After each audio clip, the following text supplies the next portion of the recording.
It should be on the tip of your tongue, because that will give you immense power, that this country is constituted by me and people like me. We, the people of India, have constituted this. Nobody else. So if it is good, bad, ugly, it is my responsibility, nobody else's.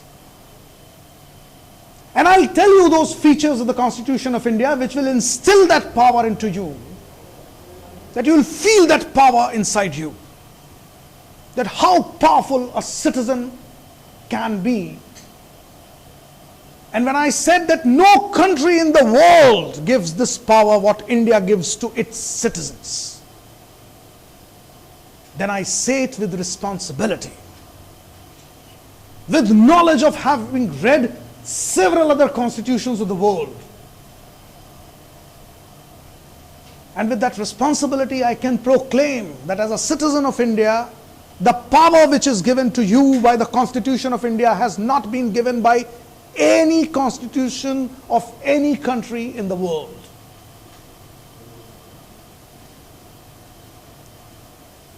But फिर भी मन में निराशा है, बड़ा मन दुखी है. हम सोच रहे हैं यार ये कहां पैदा हो गए, क्यों इतने लड़ाई झगड़े, क्यों इतनी मार काट. तो कारण कुछ और है. और अगर आप कॉन्स्टिट्यूशन ऑफ इंडिया पढ़ने के बाद कारण की जांच करेंगे तो आपको पता चलेगा कि the problem lies with us, that we do not deserve such a wonderful piece of legislation for ourselves. We do not deserve this. So that is why we misuse that power. कई बार हम बड़े lucky होते हैं कि हमें बहुत अच्छे parents मिल जाते हैं, और आप पाएंगे कि बहुत अच्छे पेरेंट्स के बच्चे बड़े बिगड़े हुए निकल जाते हैं, क्योंकि वो अपने पेरेंट्स के लाड़ प्यार को मिसयूज करते हैं. वो उनके लाड़ प्यार की कीमत नहीं समझते हैं. और यही हो रहा है हमारे देश में कि हम अपने कॉन्स्टिट्यूशन ऑफ इंडिया की ब्यूटी को समझ नहीं पा रहे.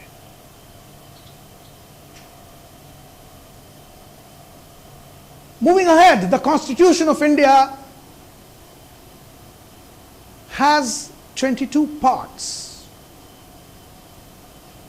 and as on today 12 schedules to supplement those 22 parts, time to time amended. There are several parts added and part 7 deleted. Almost a century of amendments have been brought into the Constitution of India, which is also widely criticized, but wrongly so. People compare and say that the Constitution of USA is more than 200 years old and hardly being amended for more than 20 times, whereas Constitution of India, being 60 odd years old, has been amended almost a century, 100 times. So people criticize this. But I feel it is wrong criticism. Because the amendment demonstrates our flexibility.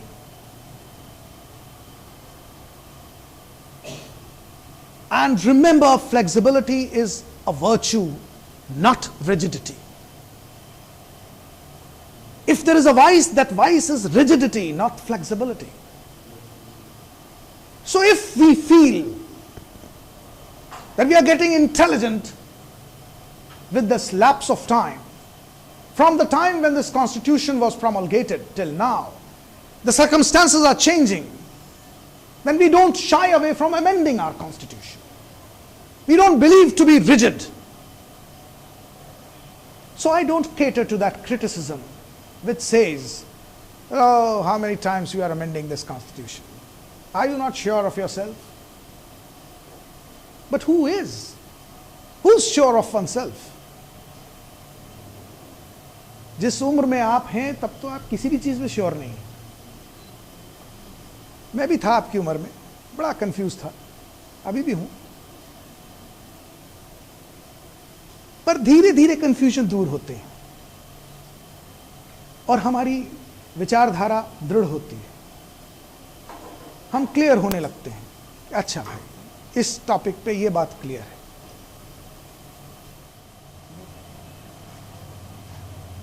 First 5 parts I have put into one classification, because the first 5 parts are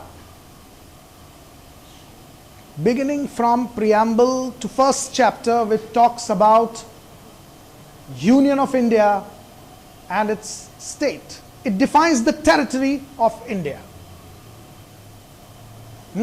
Article 1 of the Constitution of India declares India, that is Bharat. So remember, our country has 2 names and they are constitutionally provided. Article 1, India, that is Bharat. So if you read Article 1, you will find that you can use your country's name as India as well as Bharat. Some people use it, Hindustan also, but it is not provided into constitution. Right? Now then comes second part about the citizenship, which defines citizens of India. Who can be the citizen?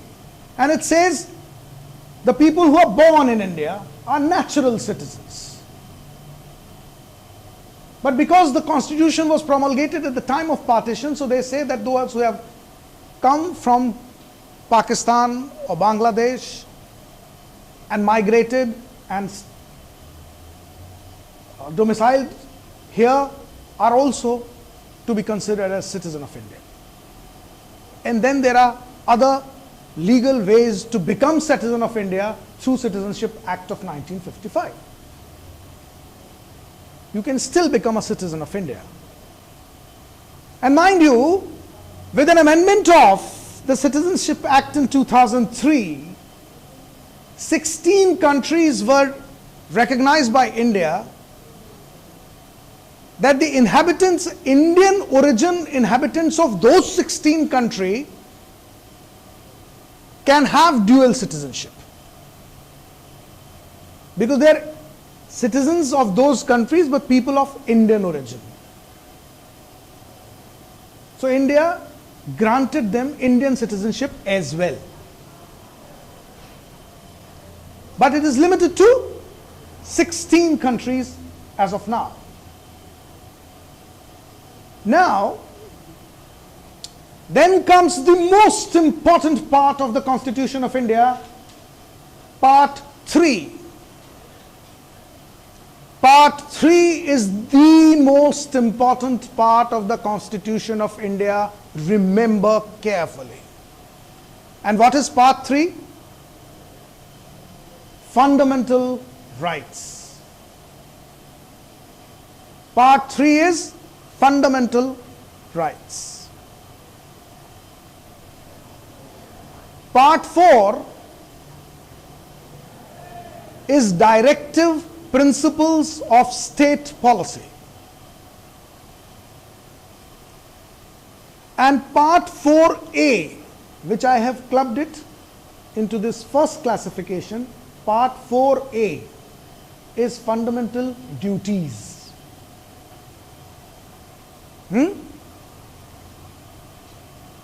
Now, when I said the most important part of the entire Constitution of India is Part 3, and that is fundamental rights. Because part 3 are enforceable rights. Enforceable means, you have any idea of the meaning enforceable? Huh? Enforceable in courts of law, right? That if any of these rights are breached, you can move a court of law demanding that my fundamental right is breached. So my fundamental right should be restored. But mind you, part 4, that is, directive principles of state policy, are not enforceable.